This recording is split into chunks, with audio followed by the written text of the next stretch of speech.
Well, you know, it's 6 o'clock, so why don't we open the meeting?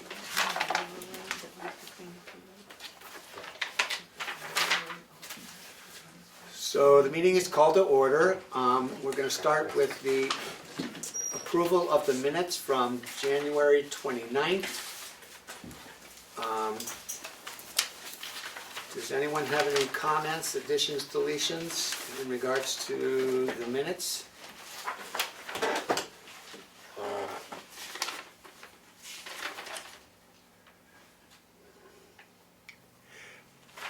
I have just a couple little tiny things.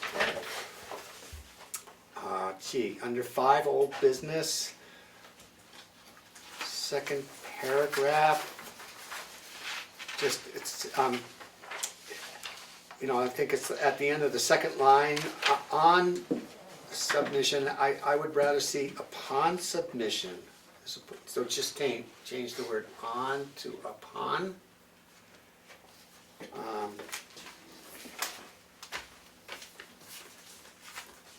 And that, I'm going to say it again at the end of that same paragraph. Next would be amendments, site visits.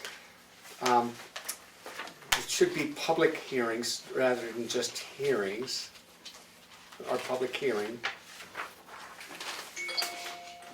Conditional approval, denials in writing, waivers, and put the word in, create a defined set of criteria. So add the word public before hearing. Does everyone know where I am? And after waivers, create a defined set of criteria. Add the word create a, the words create a. And then create a new section for appeals is fine.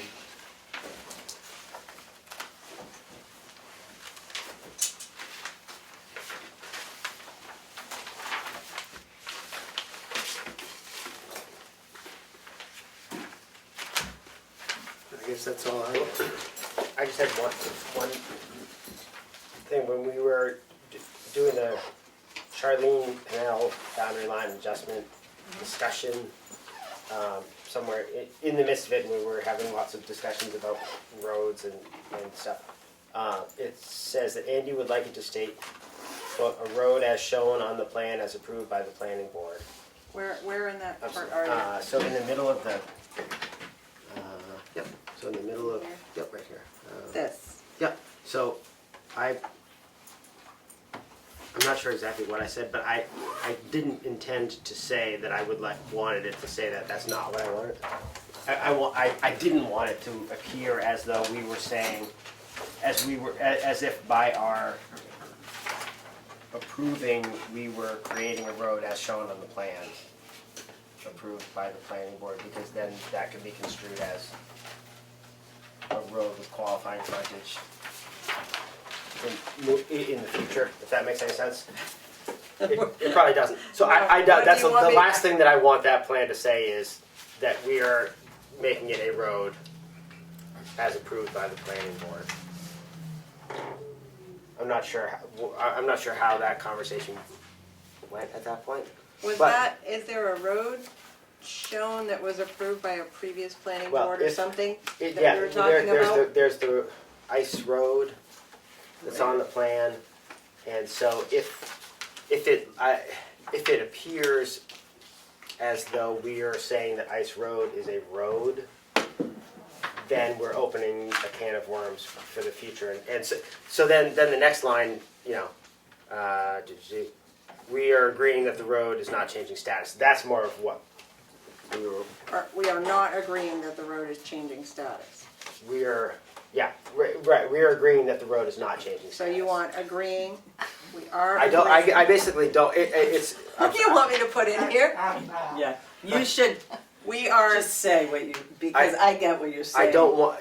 We don't want the road. We don't want it to. If I don't know how to say it. I don't want it to say a road as shown. We on, are.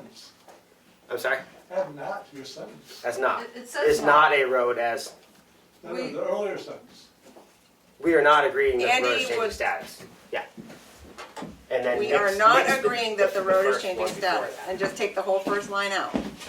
Yes, The end of like a state. yeah, Just take that out. take that out. So then it will say, add into the minutes, we are not agreeing that the road is changing status. Yes, thank you. And just leave it like that. So just remove that one line. That works for me. Okay, Thank you. got it.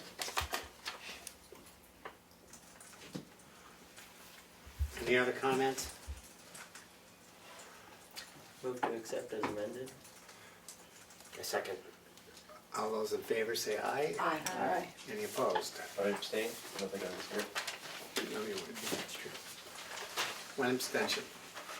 Dan. I don't think Nicole was here either, were you? Oh, Oh, yeah, were I you was- here? Oh, okay. yeah, I'm mentioned in here several times. Okay. I hope I was You're a here. name drop. You'd be. Officer and committee reports, treasurer's report. I'd just like to say that our meeting with the select board for the budget hearing went really well. It did.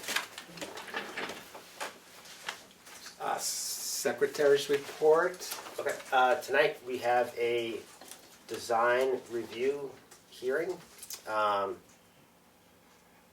That's our sort of big new hearing. We also have continued Charlene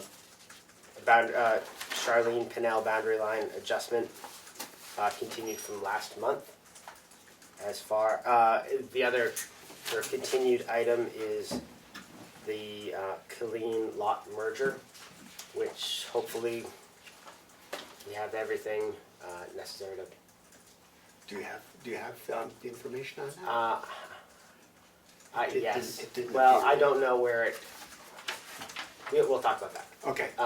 And then as far as new bits, we or for next month, we got a shoreland permit application, which is not anything that the planning board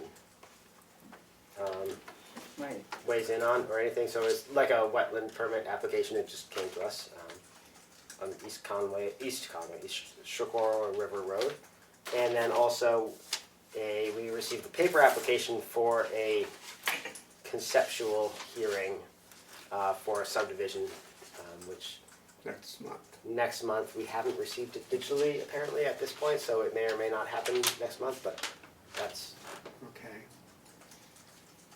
what we're looking at.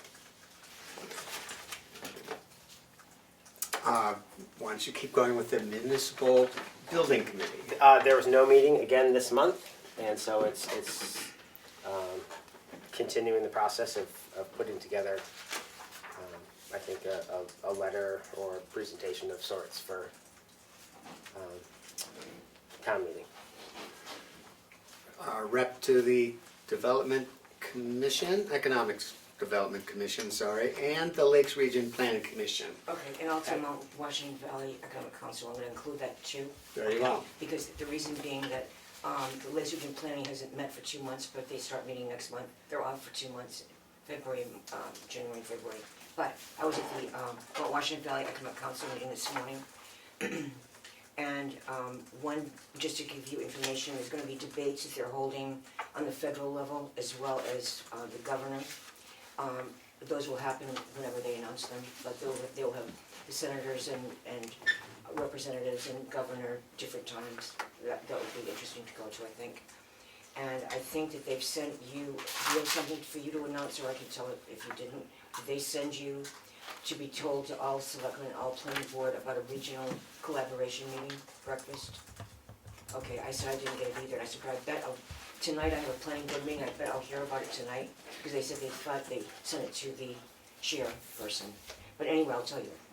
There's a regional collaboration on breakfast on March 17th, and it was sent to all planning board members, or the chairs thereof, and selectmen chairs. And that would be it would be at the Red Jacket at breakfast. I don't remember the time, I think it's probably 8 o'clock. And they're trying to have as many planning board and selectmen from all the towns that are in the Mount Washington Valley District, of which we're the southernmost. And it's to talk about regional collaboration regarding housing and other things as well.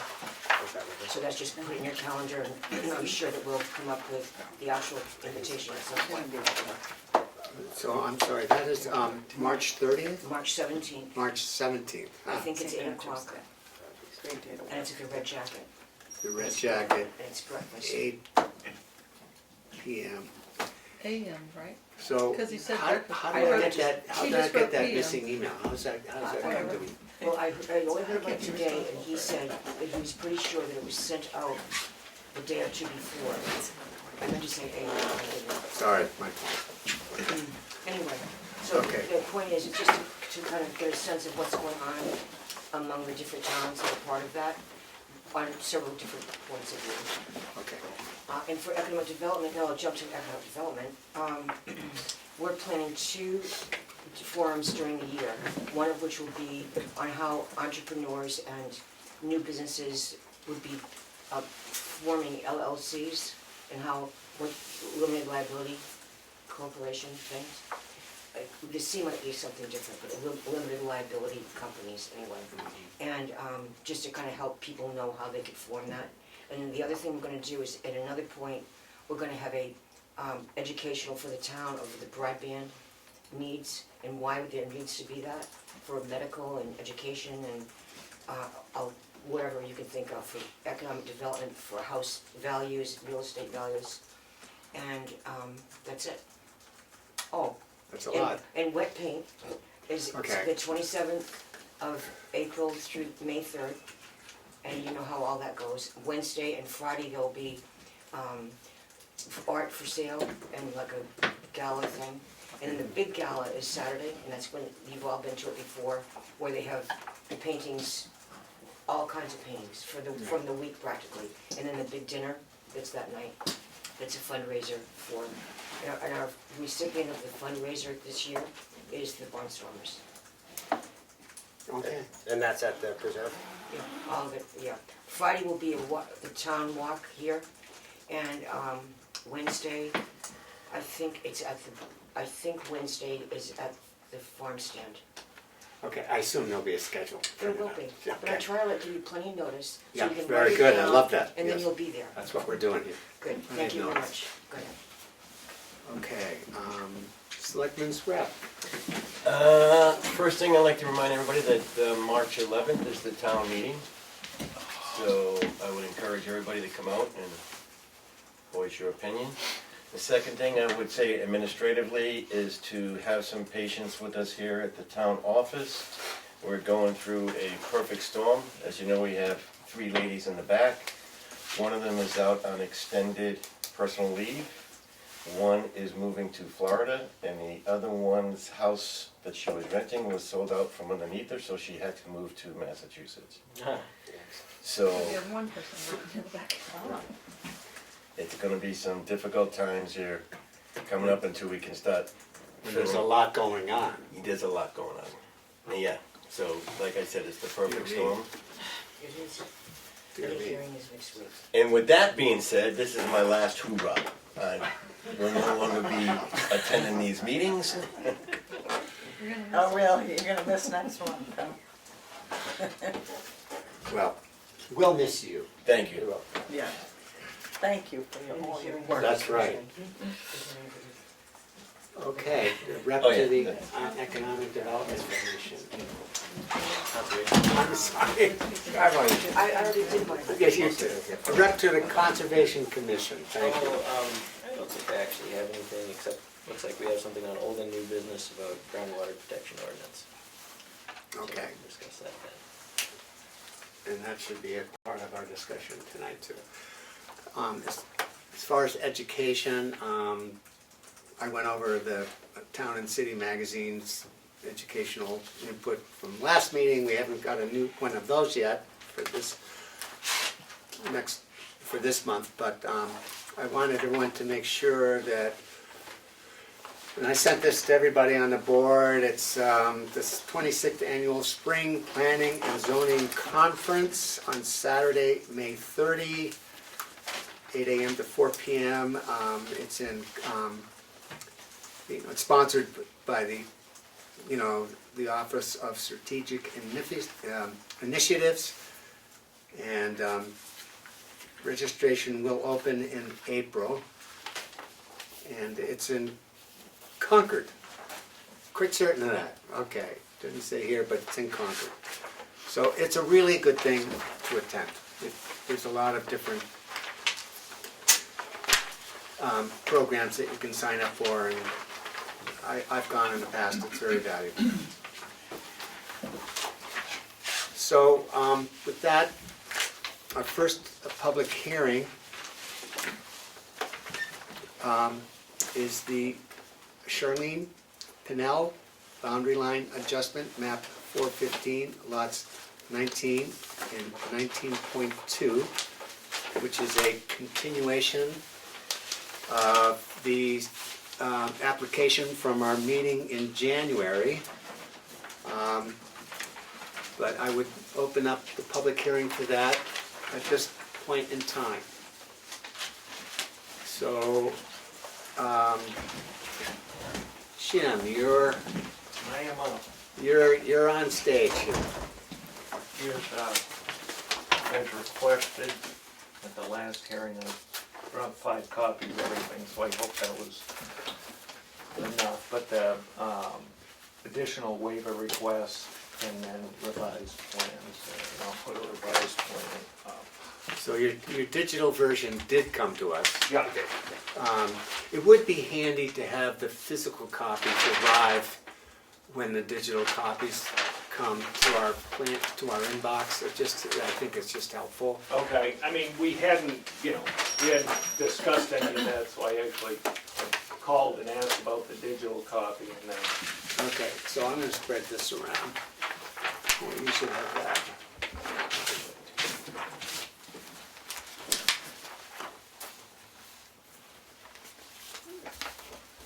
You want one over there, or do you have one over there? If you got enough of them, Here. Okay, you can share this. okay. And so these are the maps, this is Yep. that very Yep. map. Here, why don't we pass that one down there, we can have one over here if we need it, but it's right on the board here. Okay, thank you very much. Alright. So the main revision was some notes, but on the plan itself, as discussed, I showed the individual buildings on the residual parcel, which is auto repair shop. There's a dwelling in addition to the mobile home that's here, plus the 2 that are serviced off of the private way there and there. Could you maybe stand on the other Whoop. side? So the rest of us can see it. Alright, so these are there's 3 dwellings down on the residual parcel and then 2 others that are serviced off of this road, in addition to the mobile home that's on the piece that's getting transferred. Let's see, so the revisions to the notes were I revised note 5, which is the right-of-way width. Notes the right-of-way width on Turkey Street.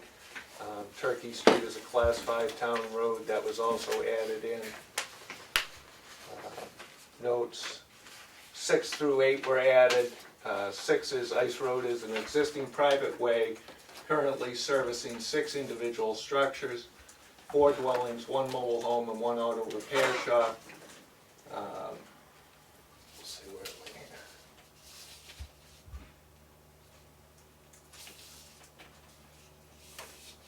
This proposal does not increase the use of Ice Road, density-wise. Note 7 was one we had discussed about the road itself. You know, it's up to you whether you think the note is adequate or not adequate. And I tried to capture what we talked about by approval of this boundary adjustment.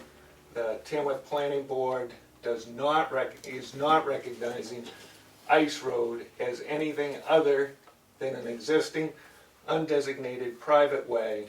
Any future increase in lot density depending on Ice Road for access will be subject to full town review, including town road design and construction standards.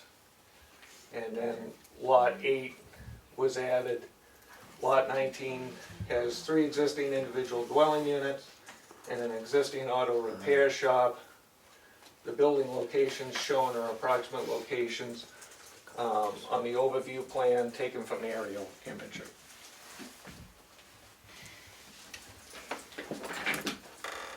Are there 3 dwellings existing or 2 dwellings in the auto repair shop? There's 2 down here, but there's the mobile home that's on the piece being transferred that now exists on. So it's on lot 19 now, but it Yeah. won't be Exactly. afterwards. Yeah. Okay.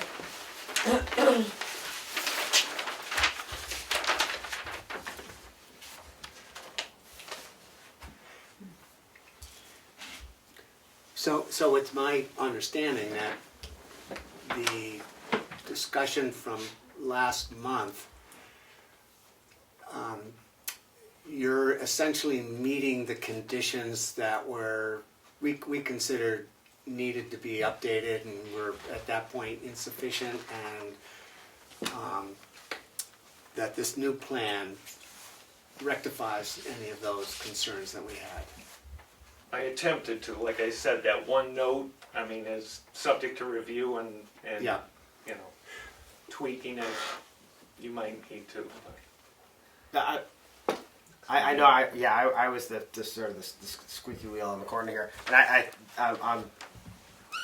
I think that's the wording is great, and covers my concerns. Yeah. It covers my concerns. Okay. Anyone else have an opinion on that? And there are 2 new waivers. Just Yes, there are 2 new waivers, which just we as- will just as- consider, Yeah. along with the other waivers that we already approved. There were 3, I believe, that are 3 waiver There were a sheets number that we that we approved, and with multiple waivers, but those have all been pre-approved. Is there anybody on the planning board or from the public that would have input as to what is going on with this map? Maybe do this one favor, suggest that it is a boundary line adjustment, show what the old boundary line is and what the new Yeah. boundary line is. So it's an adjustment moving 0.66 acres from lot 19, which is this big lot, to lot 19.2, which is this triangular shaped lot. So this area is becoming part of this lot.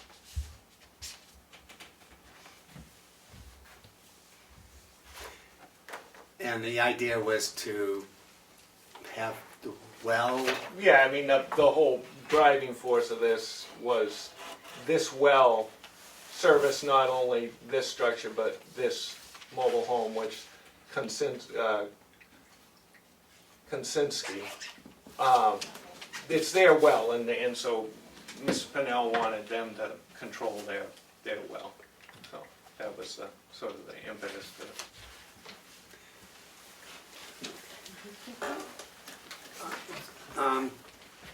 Any further discussion from the planning board? Any further discussion from the public? Hearing none, I'm closing the public hearing. And we'll consider the waivers. There are two waiver sheets, so 2 groups of waivers. The first being section 6F.13.A, which is the 75-foot well protective radius, and section 6.14.C, which is the 4K septic area. These are things that we require to have on the plats. These requests are for lot 19, both of them, and 19.2 4K area only. All structures on lot 19 are serviced by sewage disposal systems. The exact extent and location are unknown. This adjustment has no impact on the individual structures on the lot, as the closest is 1,000 feet more or less from the adjusted area. Lot 19.2 is an existing town and state approved lot and has an existing sewage disposal system. So that's one. Basically, they're either shown or they're not known or not affected by the adjustment. And the second sheet is section 6.f.7.d, road frontage, requesting a waiver of the road frontage requirement to 50.14 feet, as the adjustment is to allow lot 19.2 to own the well that services the property. This also allows the conveyance of improvements immediately adjacent to lot 19.2. So, Why don't we take these individually? And is there a motion on the first waiver? And just summarize it very quickly. I move that we vote to accept the waiver for the well radius areas and 4K septic areas. Second. All those, any discussion? All those in favor say aye.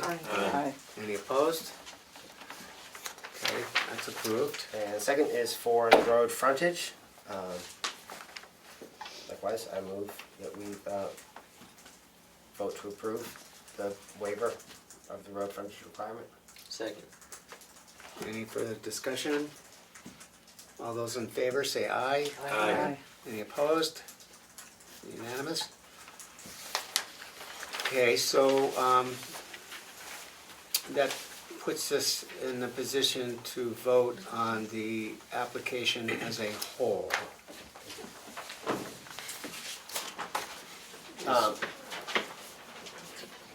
Mylar. I didn't, No, that's fine, yeah, that's fine. So- I didn't okay. wanna run one until Well, we were there, so. So we can apply conditions. Yep. And I would argue that having a Mylar within 60 days be one of those conditions. Have it tomorrow. 30, how about 30 days? Let's go 30. Okay, I'm happy with 30. Okay, any other condition that would be recommended by the board? Okay, so hearing none, is there a recommendation from the board? I move that we approve this boundary line adjustment, conditional upon receipt of the Mylar, which is reflective of this plan here before us tonight, I second that. within 30 days. Within 30 days. Okay, all those in favor say aye. Aye. Any opposed? Okay, Thank I you. guess you're all set. That Mylar can be dropped off at the town clerk and she'll put it here on Okay. our, that's our inbox right over there. You have it tomorrow. All right, appreciate She's your, sticking around. No, I appreciate yours. okay. Should we do the signing after this meeting? Jim, would you like signed copies here now, or do you want to stick around for us to sign any of these? I actually planning board in Marlboro, I gotta scoot out too, so if you wanna just We'll leave leave them, I can pick them up when I drop the Mylar, that's, Okay, absolutely. Okay. Yes, so it'll be in our inbox, one signed copy of this for you, and then Okay. we'll be signing the Mylar Yeah. and recording Yeah. subsequently. okay, Okay, Appreciate so we'll it. make sure that happens. Yep. And we'll take that one too, why not? all right. All right. Unless you want that, that's yours. I don't need it, but you Okay, can have it. all right, All right, thank you. okay. Thanks, sir.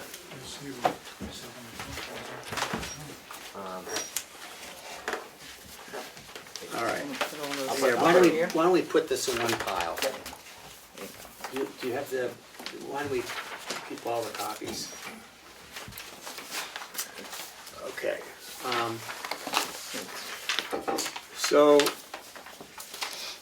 our second public hearing is titled the Terosian Subdivision Design Review. map 408, lot 39. And for this, I will read the rules for the public hearing in that it's a new public hearing.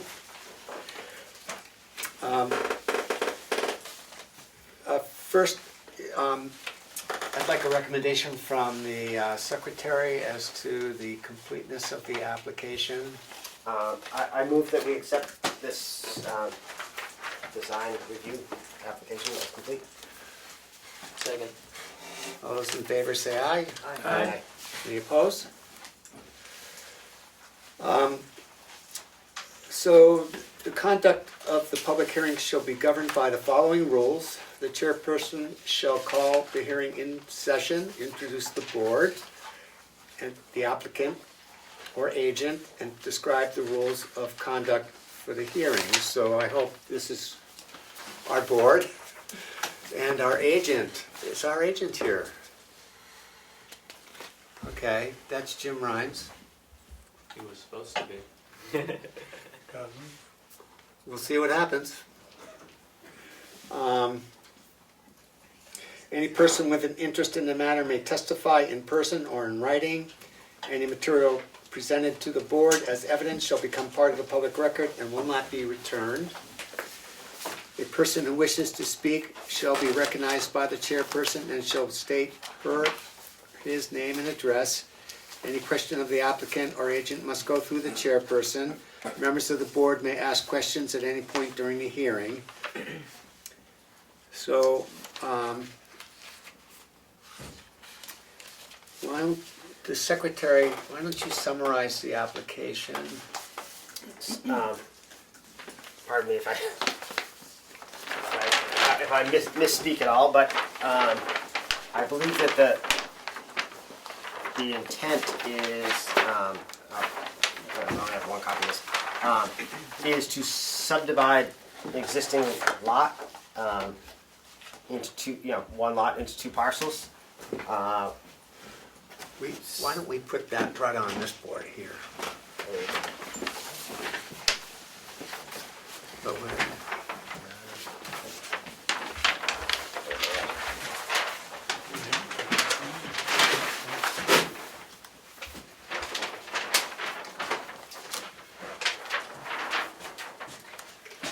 So just to, sort of to summarize the last conceptual discussion that we had, there were some there's some restrictions on the regarding. So there are a couple of things, but I think the biggest issue at hand, as far as I think our takeaway from the last meeting, was that this particular lot, as per the original subdivision that created the lot, has a restriction that no further subdivision occur on this subject parcel. And that came from the planning board meeting in March of 1988, when this development was being formed as part of phase one. And so, and again, I think we're hoping for. Well, I think I can answer. My understanding of that restriction was because originally there were 3 lots in that parcel, then subdivided into the 2 larger lots which exist now, and the original restriction was based on the fact that there wouldn't be the land density or the road frontage for a new lot. But with the 2 larger lots existing now and the ability to use the right of way for the road frontage, if we design properly, would alleviate those restrictions. Was my understanding of the minutes that I read from 1988 or whatever it was. so the red line, I think, maybe I'll just step up a little bit.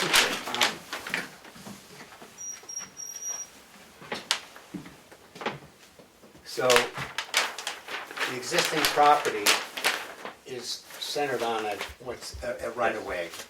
So this is the property in question, Yes. which is now lot 39, map 408. And this is the proposed subdivision line, dividing this one larger property into two small, one smaller one and one bigger one. Yes, correct. And so this is the current right-of-way. Which runs from Washington Hill all the way to Tall Pines. Right, so this is Tall Pines Road, and this is, Washington Hill there where you're, yep. right along here. This represents. An old right of way, which was abandoned at the time that those two Correct. lots were This joined. happened in '97 when this property line here grew to become Correct. here. So the question is, considering the previous restriction back from 1988, whether the board could justify overturning that restriction to allow a subdivision when in 1988 it was restricted to not do that. Correct. So just as a clarification, my understanding of the process in 1988 was that Lot 5, I'm looking at, Which no longer exists, if I'm not mistaken. Lot 5 no longer exists, but at that time, Lot 5 included Lot 12, Correct. meaning that there was no Lot 12. It was just Lot 5. And there were apparently questions as to the developability potential in the future for Lot 5, and for whatever reasons, at that March meeting in 1988, it was sort of clear that Lot 5 is not developable to the extent that building a road would be feasible and worthwhile economically to develop further. And so the suggestion was made, I think, by the reviewing engineer, is who I think, Yeah, that was, it was Ed Bergeron. Ed He was Bergeron not made a on- he wasn't on the board. recommendation, and essentially the board accepted that recommendation, And the developer. and the developer both. So the recommendation was, how about you just you have a 50-foot right-of-way and you split Lot 5 into 2 lots. And everybody said, okay, with the provision that there's no further development on Lot 12 or Lot 5. That's my understanding of 1988. And that's on that provision. It's not just those 2 lots. There are a number of other lots actually that were in this subdivision that have the same restriction placed upon them of no further subdivision. So it's not just these lots, but it is Yeah. those lots. And so Lot 5, yes, doesn't exist anymore, but Lot 12 does. And that was to expedite the approval of phase 1, which was lots 1, 2, 3, 4, and 5 and 12 at that point in time. Yeah, I think they all ended up happening at the same time, I think. 5 and 12 did exist, 5 and 12 did exist. and in 1999, there was a boundary adjustment. It shifted the right-of-way west. Correct. And added acreage to Lot 12 and removed acreage from Lot 5. Remove Correct. Lot 5 from existence. Right. It created the Iarthanos lot and And then, so Well, we're- it didn't create any Yeah. lot. It- And- it- It was and a that- boundary line Made it larger, adjustment. yeah. It just moved the boundary line. And I guess what I would question is, if you take acreage from one lot and diminish one or enlarge the other, is that not in effect a subdivision of those 2 lots? And should in fact that boundary adjustment have been approved in 1999? So, And regardless, yeah, but that would be my first question, and it's really intellectual, it's academic. I well, have no- so by no real- definition, a boundary line adjustment does not create a new lot. In other words, you start with 2 lots You end with 2 lots. And you are saying that you started with 2 lots and ended with 1? You started with 3 and you ended with 2, And what is were my the understanding. There was lot 5 and I believe lot 7 and lot 7 12. was the Orfino's original lot. Right, which gained part of lot 5 and lot 12 gained the rest of lot How is 5. that not a subdivision of lot 5?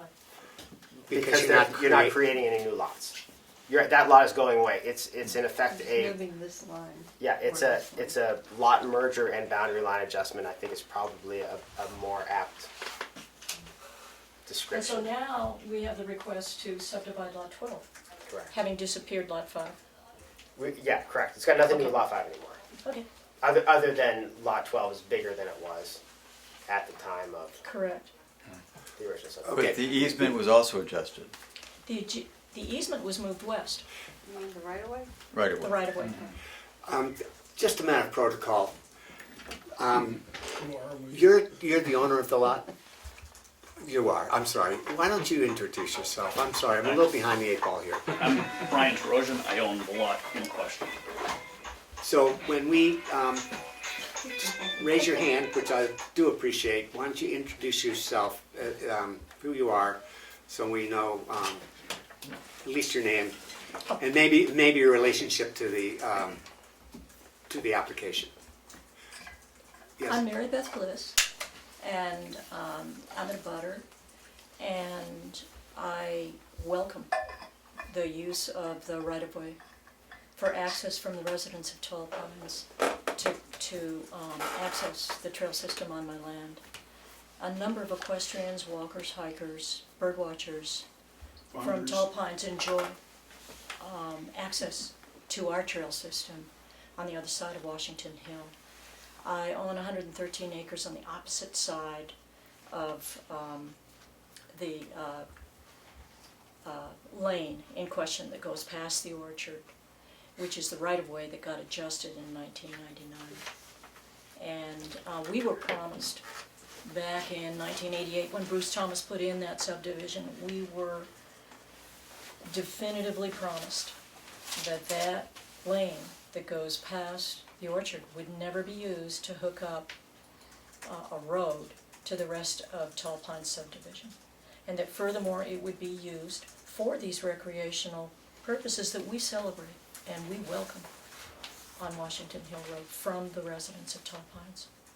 And we would like to do anything we can to facilitate that purpose. But to see the thing become a private driveway or a road is what was initially contested and which was negotiated in 1988. And we were quite happy with that settlement. And we welcome the Orfinos to have done the boundary line adjustment that they did. I mean, Barb did it so she could bring her horses around without having to go back out to Tall Pines Road and then back in along that roadway, and that's something I can well understand. She's a dedicated athlete and she's a remarkable equestrian, you know, and she wants to keep her horses from being rattled. She should, and we welcome that. What we don't want is for it to become a road or a driveway. We were assured that would never happen. Now, I welcome this new owner. He's got a right-of-way coming in from the opposite direction from Tall Pines. He should use that to access his property. And Lot 12 is never supposed to be subdivided. I think the boundary adjustment is a bit of a finesse on that. With that being said, it's like done, and it's a done deal. But what we would appreciate is, in the spirit of cooperation, that these new neighbors of ours would access their land through the existing right-of-way. It's not like they're landlocked. If I may, that, all things being equal, the restrictions on that right of way to this day say that it can be improved as is. So there's nothing restricting either side from paving that from Tall Pines to Washington Hill as far as the deed or the plan is concerned. Our intent is to only create a driveway, not restrict any access to those trails that exist, and to only maintain a dirt driveway from Washington Hill to the other side of the, I believe it's Laconia Trust property, only as far as I need to. No intent to develop any further into the property, as you can see on that plan. then it's absolutely necessary. Why don't you point out the area you wish to have paved? I don't even want paved. Oh, okay, whatever. So, this is a better map, you may want this one. This is the map that's not been referred to.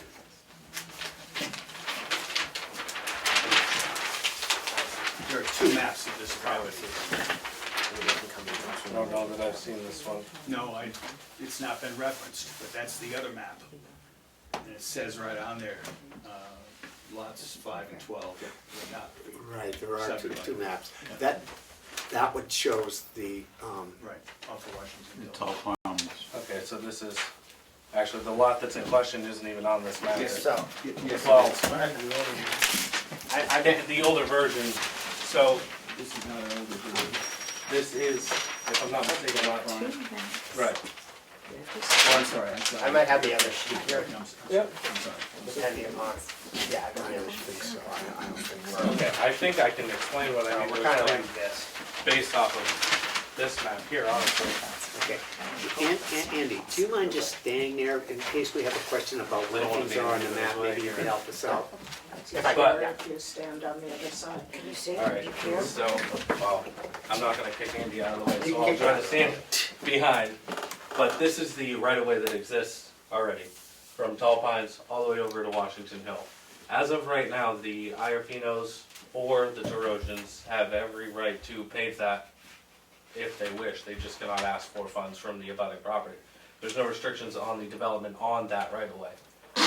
All that we're proposing is that that right of way also be granted access to this lot, which is essentially part of this lot now, and that a dirt driveway, we essentially would not like it paved pending planning board approval, be run from Washington Hill to this point, only to gain the necessary road frontage for this lot.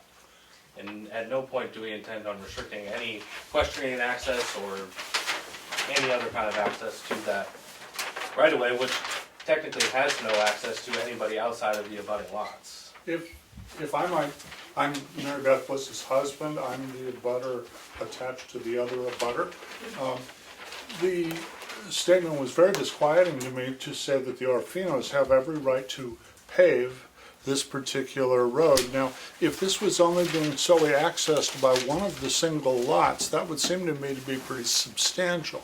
My greatest concern is the linking of all of these lots together without having to come to the planning board, then using that as the access coming out onto Washington Road. Otherwise, why would you go to the great expense of paving this little apple orchard lane, which has been quietly enjoyed by 4 equal access right-of-way people for 25 years, something like that?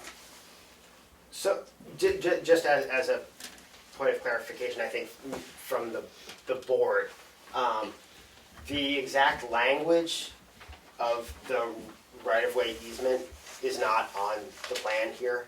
So I don't think any of us here can speak to what the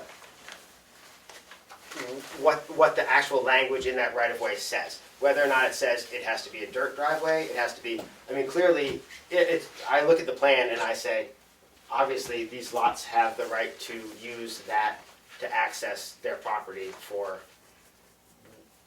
whatever reason, unless it's specified in the negative in the deeded easement, which we don't have that. We're not voting on that. We don't have a way to know that right now. Okay, do you feel that that would say that those lots have the right then to offer right-of-way to all of the other adjoining lots through a series? Is that happening now? That's No, not but it's before a us, great right? concern of mine That's because, not let me finish, please. The law prohibits you from doing indirectly what it prohibits you from doing directly. And I'm not at all clear about this right now as to whether this is not sort of an end run on how to get out on that old apple orchard lane with a paved road that services all of these lots. If I may, nobody's looking to pave anything on this section of property. The only thing that we're looking to do is bring in a driveway from Washington Hill to this point. Well, The we've rest- already seen amendments to this over the last 20 years done fairly quietly, and it's just a genuine concern I have. I like the quiet enjoyment of my neighborhood. Yes, your name and, My name is Jim Moyer. My mother purchased the 33 acres on Washington Hill Road and negotiated these agreements that are stipulated on the plat map. The idea was not to have an access from Tall Pines onto Washington Hill Road.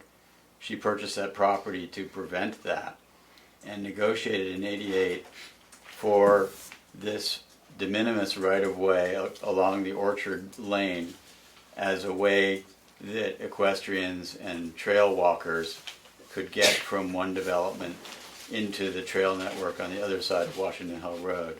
That was the plan in 1988.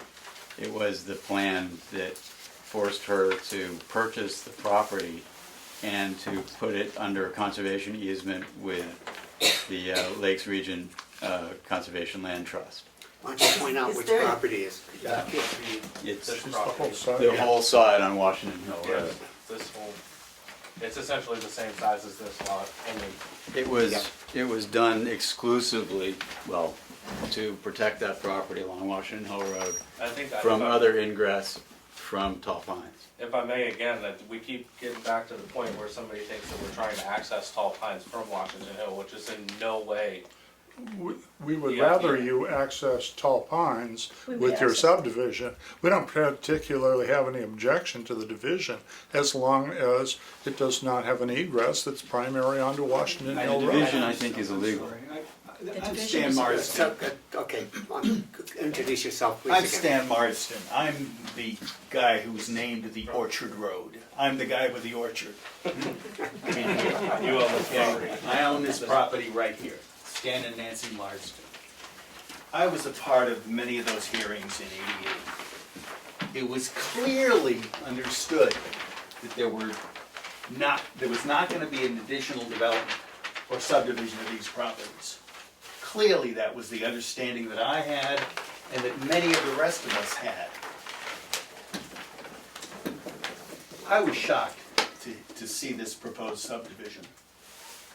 I'm gonna say something I probably shouldn't say according to my neighbor who's shaking his head. Don't say it. I own an orchard. Eric Doobie has been there, Chief has been there. I am incredibly careful about what I spray in that orchard, because my house is not far away. You know what way the wind blows? It blows right there, Don't say it. okay? I'm very careful about what I spray, but I'm telling you, that's the way the wind blows. There's such a thing as wind blowing and spray drift. I used to run Ward's Orchard over in Madison. When McDonald, the realtor, wanted to develop house lots around that, the planning board said, you know, you got a problem there, because you got a big orchard right there. I'm not sure that that's a wise idea, okay? In the end, Steve Moore, who owned the orchard, ended up sending letters to everybody around that orchard before they bought the properties, saying, hey, there may be spray drift. It happens. I'm sorry, I apologize to everybody, but it happens. I've been a farmer for 40 years, right there in that spot. There's a lot of trees out there. I don't think I want to see, just from the standpoint of safety, that, however, all safety aside, it has been my understanding for years. I walked for 10 years with Jean Tewksbury up and down Washington Hill Road. Jean understood that that property could not be subdivided. That was her understanding. It's always been my understanding as well. Thank you. Just a point of information. As a subdivision design review, we're not making any decisions here tonight. Right. But we Right. definitely appreciate your input, particularly as a butters, because that's really important to the planning board. We really want to hear your opinions, because it's going to be a very important factor in any of this. Well, we would reiterate that should the developers of the property concede the complaints and make their egress onto Tall Pines Road and quitclaim using this as an access, we don't really have any problem with it. So if they can be flexible on that with all of the designs, we can be flexible. I think if I may, if we were to access from Tall Pines Road, that would in sense create this entire right of way into a road, disturbing much more of that property than the intended 400-foot stretch on the Our side. interest is parochial. So, with that subject in mind, you know, the access from Washington Hill Road versus Tall Pines Road, I'd like to have more input on that from the abutters. I'd like to speak for the last abutter who isn't here, and they are the Millers, Kent and Kay Miller, who are the final They own abutter. some of my orchard, some of the They orchard. own, Okay. do you want me to show you the tract they own? Sure. But they are the last abutter on this thing. And And don't get me Philadelphia. wrong, and you know, we welcome you, we want you to have your house. We just don't want you turning this into a road. But I don't understand this now. Anyway, the Millers are the other abutter. And they are right next to Stan and Nancy, further up. And when the right-of-way was adjusted west, it went to a point on their land, so it cornered to them and then came on down. Anyway, I just talked with Kent before this meeting tonight, and he too said that his understanding completely of the negotiations that occurred in '88 were that road would never be used as a road or a driveway, that it would instead provide access to the residents of Tall Pines for recreational use through there. And that it is his preference and his determined goal to keep that use current. And you have access through the right-of-way back to an existing roadway in the Tall Pines subdivision. Your lot is part of the Tall Pines subdivision, and we would prefer that you keep your access on that subdivision. That being said, we welcome all of you to walk the trail and come walk our private trail system. So as far as any of you know, And that's every abutter is unanimous in any not of wanting this written anywhere? That you stipulate that there shall be no subdivisions on these properties. But was part of I'm that talking agreement. about the right of way. The right of Because way. what people are saying is that there's this understanding of a restriction on this right of way. And so is that on any deed? Is that anywhere? Legally anywhere?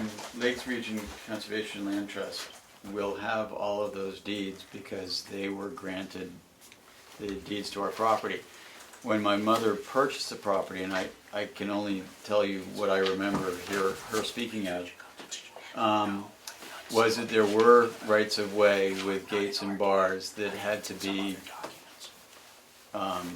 agreed to, and the easement was moved to the property line with the Marsdens and the Moyers rather than cutting directly across the 30-acre property.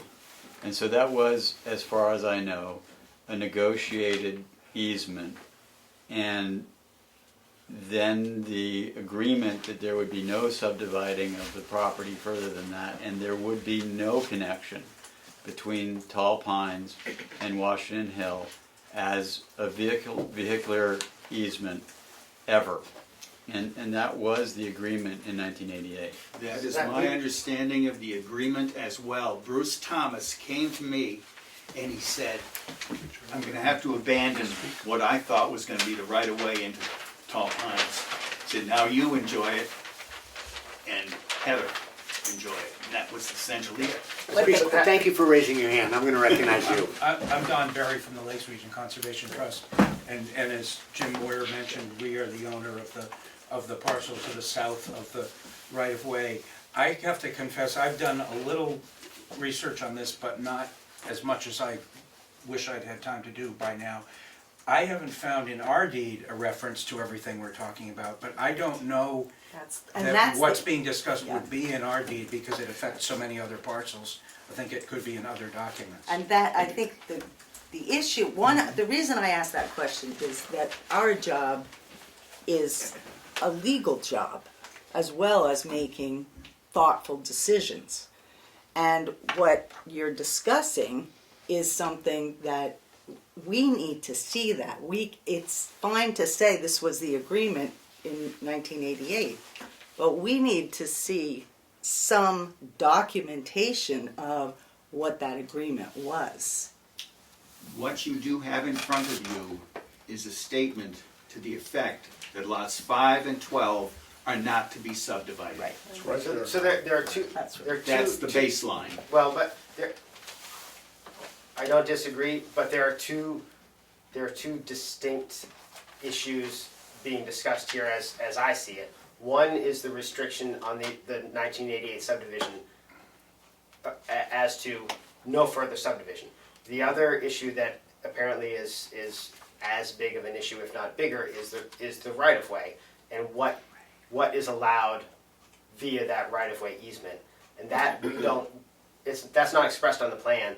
It's expressed to some degree in a deed somewhere, which no one, unless someone has it here, we can't. Well, I don't have the we deed don't- with me, can't but I see it. have read the Terosian deed and know full well that the Terosian deed explicitly says that each property owner that has deeded right-of-way access on that right-of-way has the right to improve that right-of-way to any degree necessary for their use without asking for any of the other owners to provide financial assistance in said improvements. So even if we weren't to subdivide, there's nothing saying that the Terosians or the Iarfinos or, I don't know, I haven't seen the Marsden's deed, I don't know if they're even deeded that right away, but there's nothing saying that they, if they're deeded that right away, that they can't pave it as it sits now. Nobody wants to do that, but there's no restrictions legally on the use and improvement of that right of way. I have a question. I'm sorry, so I'm recognize you, and then you. I also have a question, just about what's being proposed. Is the idea to improve, whatever that word might mean, the right-of-way to create road frontage on the proposed new lot? Is that the objective here? That would be a yes. Does that mean that the improvement needs to be something more than just a dirt driveway? Does it need to be a... I believe that's up to planning board discretion at the time of design. The road frontage, because it's only serving one lot, the subdivision regulations are different than if it were to serve multiple lots. So there's no hammerhead restrictions, there's no roundabout restrictions, there's no real definitive answer in the subdivision rules and regulations as to what the road needs to be because it's only serving one lot. So in that capacity, is it your assertion that since you've used the term multiple lots, do you want to give us a number as to how many lots you want to be able to have this go to? One lot will pave the road, and then will there be access through that lot to other lots on the property? Only the deeded right-of-way that's already there, which is trees. And what are you planning on doing with the rest of lot 12 that's not supposed to be subdivided once you carve 5 acres off of it? My father's going to live there. The idea Right, I is, understand that this is for one domestic place, the but idea what's is- happening to the rest of it? so my father's house is in here, I can't see this perfectly, but my father's house is up in this area. I intend to put myself and my family in a house back here to be close to our family. There's no intention to pave, there's no intention to, there's restrictions on commercial property usage already. There's no intention to do anything other than live there peacefully.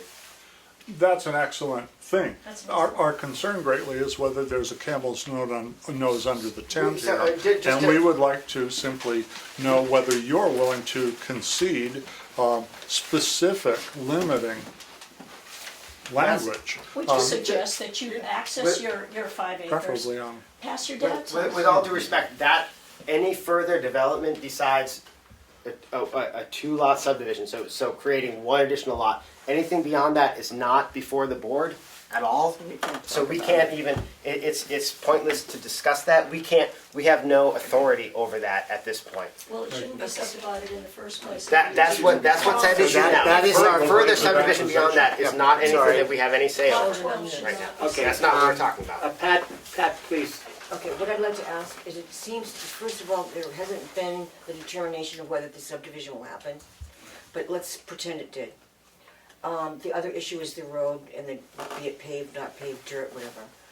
I guess I'm wondering, considering the concern that the room has, what is the problem with having not the access through Washington Hill, but instead having a driveway off of the Tall Pines Road? Now it's a 1,600-foot driveway.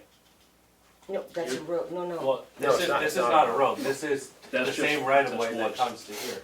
You're talking about creating a, like you said, a 1,600-foot driveway from here all the way back to here and disturbing more of the trails that everyone's concerned The about. problem with this land is that it's so wet, and that's why these lots in a real sense, were established the way they were. When I planted that orchard, half of my trees died because I didn't have a wet rootstock on the bottom of the trees. That land is incredibly wet. I know Barbara Garfino very well. When she walks that horse down that path, I can't walk down it with a dog because it's so wet. It's all water all down through there. And the same with that lot. That's why Tewksbury, it was made part of Tewksbury's lot originally. Everything in there is very, very wet. If I may, I've already paid for and had Yeah, the wetland yeah. study done, which has been stamped and approved, that I had done before the heavy snowfall. And if I'm not mistaken, as far as soil requirements go, the minimum lot size for the worst type of wet soil is 5 acres. And I think that because we're going 5+, I think we meet all of those standards as far as wet is concerned or soil is concerned. Yeah, So- so I would just say that the character of the land is not at issue before us. I think my biggest concern is that we're gonna get through this meeting tonight and I'm gonna have no idea whether I should go forward or not, and I'm gonna spend $10,000 on a survey and then come back here and nothing. So I think I'd like a better idea of where we're headed before we. So this is why we're having the Right. abutters input. Absolutely, and This is I why we're welcome doing it, but I was. I'd like to segment out this a little bit. How many of the abutters would object to access to the, lot through the Tall Pines Road? None. None. We're unanimous. If I So- may, Even Kent Miller. I'm just, hold on. Yep. It's Is unanimous. that true? Is everyone unanimously against access? However, the existence of that lot is a problem. Yeah. It shouldn't have happened. To subdivide 12 is illegal. It's stipulated that there shall be no more subdivisions of these lots in Tall Pines subdivision. You You're cannot absolutely make correct. this lot It is without a- splitting 12. It is a legal matter, and we would do nothing here without legal counsel regardless. I'm just letting you know that. What I'm seeing is a discrepancy in the description of the right-of-way. What is possible with this right-of-way, what is not possible with this right-of-way. And I would argue that before anything meaningful can happen, is that those descriptions, whether they be under discrepancy or not, be presented to the board with any application, because that's obviously a very critical part of this whole. But you asked us whether we were okay with an easement to an illegally subdivided piece of property through Tall Pines. I honestly don't have any problem with anybody accessing their property from Tall Pines. I have a lot of problem with an improved access point from Washington Hill Road to any of them. But it's a bigger issue when there is clear stipulation that there shall not be any subdivisions of Lot 5 or 12. You are subdividing Lot 12 in order to create this parcel. I cannot support a driveway from Tall Pines to an illegal subdivision. But I can support it to a house on an unsubdivided lot 12. If this guy wants to have a house near his father, I applaud that. I think that's really great. That's fun. And I like to see that, but we just don't see why he can't I was, drive to actually- it from a different way. I have a question regarding that. Is it prohibitive to build a house on your father's lot without subdividing? As far as the mortgage company is concerned, it is. Okay, yeah. Because they cannot hold two mortgages on the same parcel of land. Becomes a issue if there were ever be a foreclosure, who owns the land? Sure. Because there's a mortgage on my house, there's a mortgage on his house. I can't build without subdividing. But I'd also like to make the point that there is one abutter that is not here. That would be the Iafinos. And I think that they would have a great deal of issue with us putting a driveway through this right-of-way, essentially along the entire border of their property, when their house is, if I'm not mistaken, in this general vicinity. And that driveway would essentially be right in front of their house. Well, we know how they feel. Okay. No. And I'm not, Okay. it's It was gonna just be the right of way. expensive, They just but wanted the right of way. It wasn't- I think that I'm disturbing more of the trails that you're concerned about than I would be if I were to come in from the other side. And the recreational use would be more disrupted than it would be with this design. It's been 10 years ago now that Mary Beth and I put an improved road into our property for the purpose of our foresters to be able to access our forest. It's a working white pine forest. And we did a Cadillac job on that.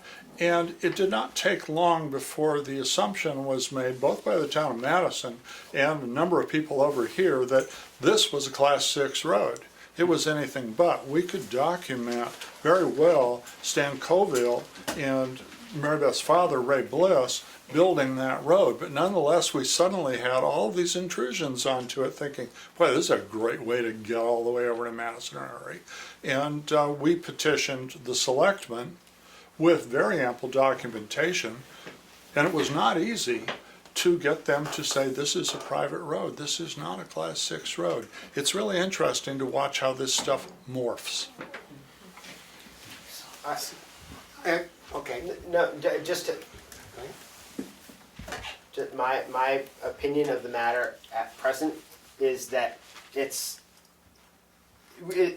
a terrific turnout, and this is, I think, a lot of what we wanted was an idea of people who are involved, were involved at the time of in 1988, what people's feelings are and what their understanding of the process then was and is.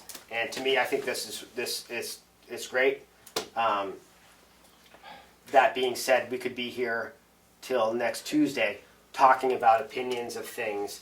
It seems like we've got there are two main issues. One is whether or not further subdivision of this parcel should be allowed, and that's an issue. And Seems pretty black and white. And the other issue, it's less black and white than you might think, surprisingly. And then It's not a deed restriction, that is noted on the plan as a planning board decision. I argue that it's a deed restriction, even though it's not in the deed.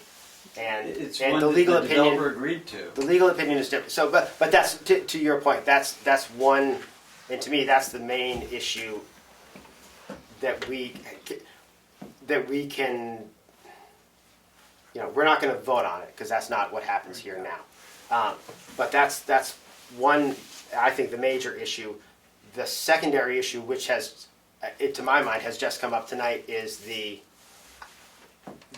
language of the easement and what's allowed in that easement. We have zero documentation in front of us now that details that easement. So we can't even, to me, we can't even have a real good discussion here as to whether or not we think that. I mean, I look at 1988 and I look at this and I say, absolutely, the intent of that right-of-way was to provide access to those parcels. To me, and I say they should absolutely be able to make a driveway to access their parcels, unless it says differently in the deed. But that my opinion on it is just my opinion looking at this.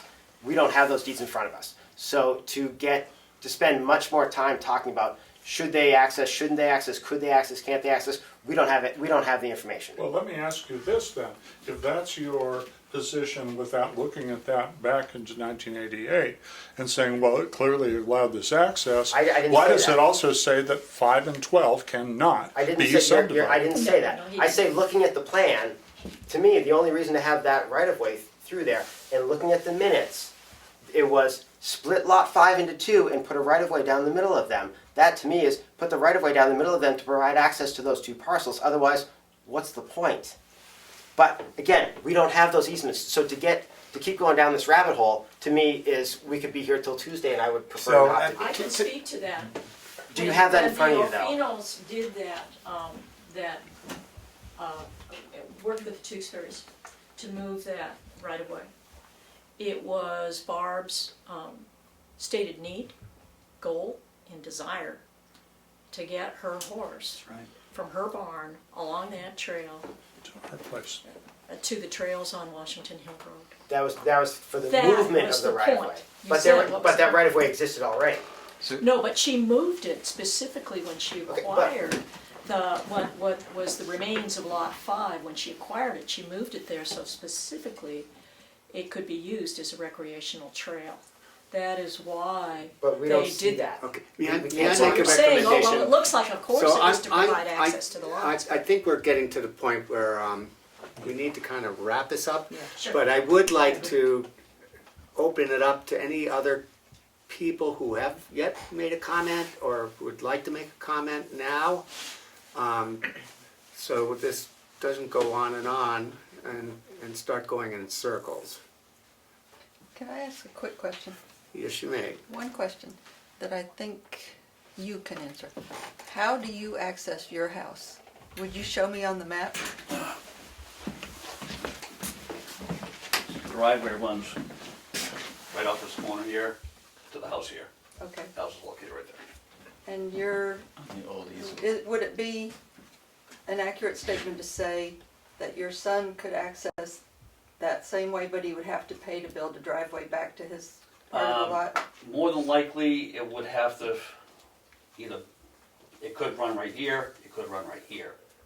But Well, he it's gonna could, depend. he It could is- access it that way, but he would have to build a road. Yes, either way. Okay, that was my Yeah. only question. Provided you allow the subdivision. Correct, yeah, okay. I just wanted to add one more thing. And again, this is by recollection rather than by documentation. My understanding is that the easement was moved to that northern property boundary so that there was not an easement across the 33 acres that fronts Washington Hill Road. My understanding is that the reason for having an access point to the Tall Pines property at all from Washington Hill Road was a negotiated settlement because there was a great deal of anxiety about Tall Pines having a loop road that accessed Washington Hill Road. It was absolutely the intention and the design of those people who are opposed to having an access on Washington Hill Road to make that as limited as possible. To reduce traffic. To reduce traffic, to make it less of an incentive to get more development in there. And that was the reason for the limitation on the subdivisions and for the limitations on the easement. Anything other than that is against the principles and the ideas that they were trying to negotiate in 1988. So obviously, the planning board's concern is that people purchase property there with the understanding that the development was going to be configured the way it was then, without further subdivision. And we relied So on the that is documentation. obviously a very important point, and, you know, we as a planning board obviously would need to take that as a primary consideration, because this is why people live there. This is their, you know, they bought into a neighborhood with these restrictions in front of them. Right. Okay. And, And and, it was- and it the other was- side of that is that all the other neighbors that have been there for 90 years have a certain expectation as well. And I would only, if I might, and the Orofinos, who are being brought into question with this, had the total assumption that the road going through our property was a Class 6 road and never even asked about whether they had access. And we disabused them of that notion, but said, you're free to use this road on your horses, skiing, walking, anything you like. But no, it's not a Class 6 road. well, I would make a recommendation that if you have a strong feeling about this, to put something in writing and send it to, I think in this case, the agent may be the best choice, so there's a more formal, a better response. So it's a little bit clearer and not just the minutes of a meeting. So what happens next? What is your process here? Well, Do we all negotiate something? How do we get? So in everyone fairness to Mr. Terosian, Yeah, a decision will have to be made, but we're not gonna make it at this meeting. And what we're doing here tonight is getting your input. Thank you. And if anybody does have a legal document that explicitly says there's a restriction on that easement, that would be very helpful. Well, I just want to let you know that I was notified by a neighbor this Saturday. I live in Florida, and so getting my hands on my late mother's documentation is going to be something that I will try to do, but not easily. You know, I would certainly say that it's incumbent upon the agent to provide documentation that allows, well, notice, the owner of the property should have been notified. Well, the owner is the land trust. And we were notified. Okay, You were, so, okay. but as far as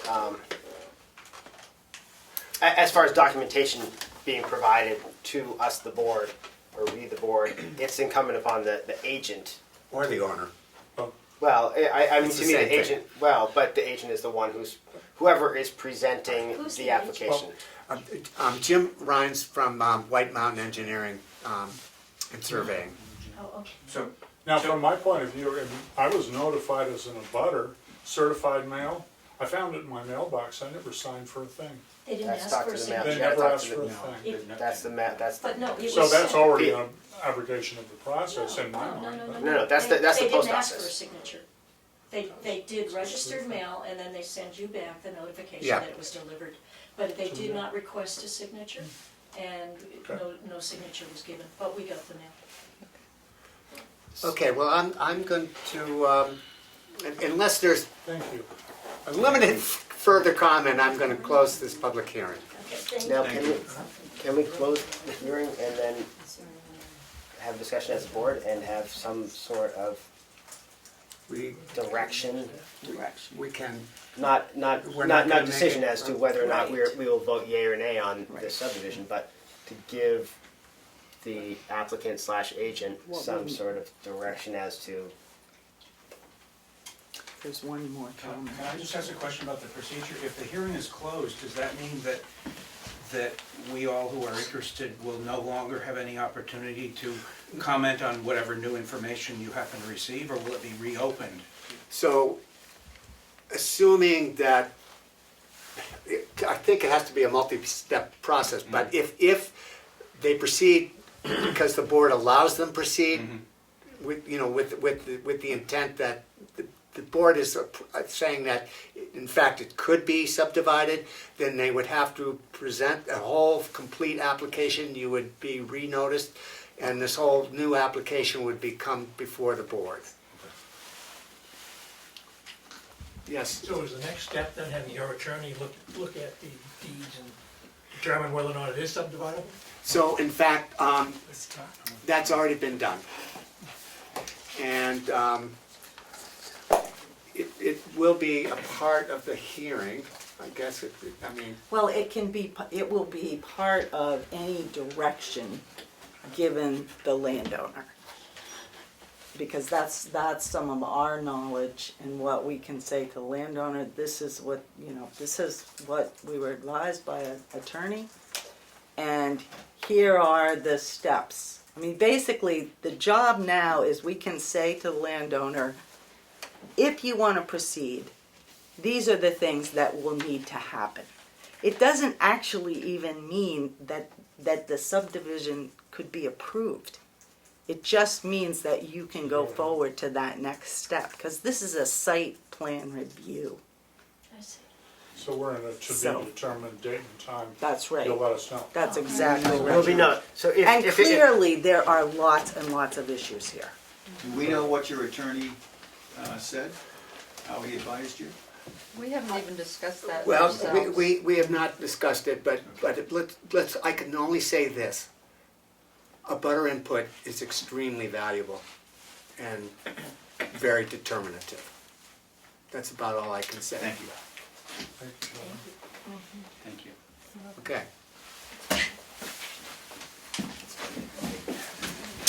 Is that- I'm sorry, I guess I am closing the public hearing.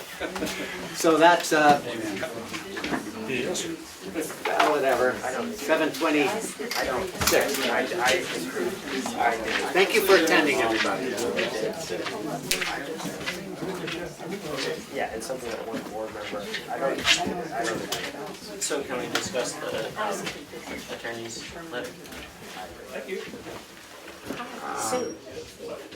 Yeah, I think we. I think we should while it's fresh in our And I minds. think the, Yeah, I think it's, we can let them go, or they can, they don't have to. Yeah, no, nobody has to go. Yeah, no, I don't think they. so,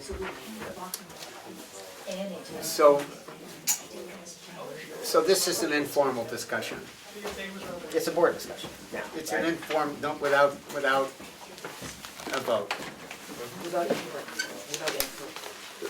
Yeah, no more No, public what- input and this- no this- more. This is, as I said, I'm just wondering how we present the letter from the email from Matt Serge, is whether we put that in the public record. But we can't really do that without a public hearing, correct? Can we just discuss the letter before we talk All about right. putting it into? Okay, kind You know what, this is a sticky wicket. That's what this boils down It to. really is, yes. This is,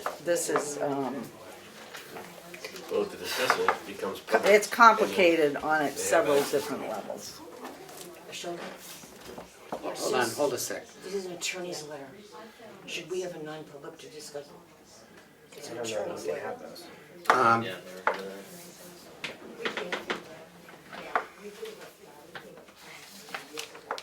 You know what, I don't think we need a non-public hearing to discuss that.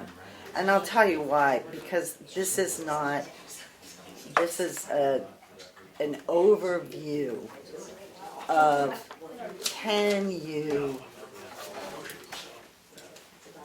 can we override a decision that the planning board made in 1988? Can you tell us, Ed, what the, Well, I played attorney on television. what the, I guess I can try. It's not binding. the reasons for having a non-public session in New Hampshire are? I'll answer your question directly. That's just legal advice. It's not like Yes, it was exactly. it was something threatened against the board where you're going to be sued. That you go to non-public. Okay. And you have the document here, so if somebody could 91A request that right now. May I, since the letter was addressed from me to the attorney and from the attorney back to me, may I preserve the right to, or reserve the right to make a synopsis of the letter for everybody here? Yeah. Has everyone here read the letter? Has everyone here read the letter? Good. So here's the synopsis from a letter. Sheldon, before you make that synopsis, Yes, I really want to say something about the language of this letter. all right, please do. If you'll look at the last paragraph of the front page, everybody look at that if you would. He said, he uses this language repeatedly.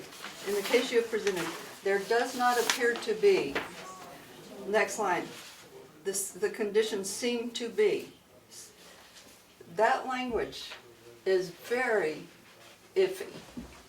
I don't think that he intended this to be his final decision. He didn't. It's just, he's responding to a question you right. brought up, and a lot of stuff has to be presented before he's willing to make what I think will be, you know, a binding decision. But at this point, this letter is mostly just advisory to And us. the letter was. That's exactly right. This is advisory. This Yeah, is that's all it advisory, is. and it was presented for a design review where no decision was to be made. Right, and I just wanted to say that. And so I think that is the pretext to this letter.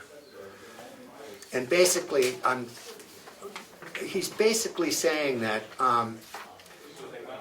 it's a re-subdivision of land from his perspective, and would be subject to the same restrictions of a subdivision if it were to become one. An initial subdivision.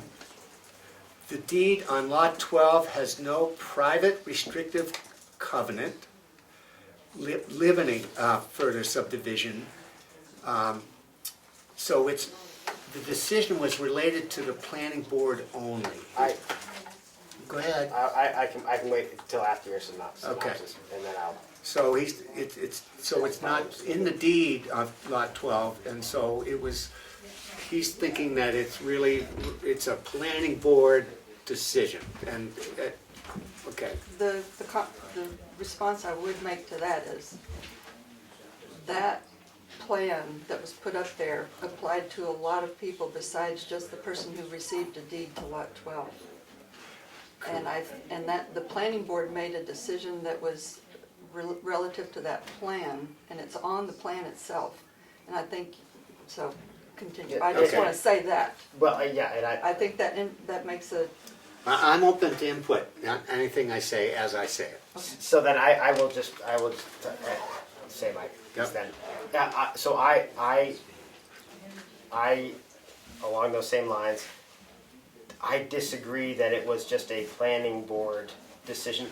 Something that is on a subdivision plan that the developer agreed to, everybody agreed to, it gets recorded, and then those lots are conveyed, and they're conveyed based upon that plan and bringing that plan into the deed by referencing, saying lot 12 on plan such and such. That plan is as much a part of the deed as anything that's written in the deed. I would agree with that. I think the planning board created the conditions for that to happen. I would say that the process, they agreed. It wasn't even, and again, I think if we look back and we see that it was Ed Bergeron who was not, I don't think Ed was on the board. No, he was a consulting engineer. He was a consulting engineer. Yes. He made that suggestion and everybody agreed upon it. That wasn't me on the planning board saying, hey, how about you just say no further development on these lots? And they say, okay. Even if that was the case, to me, then that's everybody votes on it. That's the board, and that's binding. That's everybody agrees to that. So just, yep. I think. Okay, I'm just trying to take as many of as few words as I can that are important from this letter, and whether it is a matter of interpretation, and we can do this. So, but I'll continue. So based on that, as a planning board decision, there's no legal impediment to releasing the restriction on the subdivision Lot 12, in that it is not controlled by statute or the local regulation.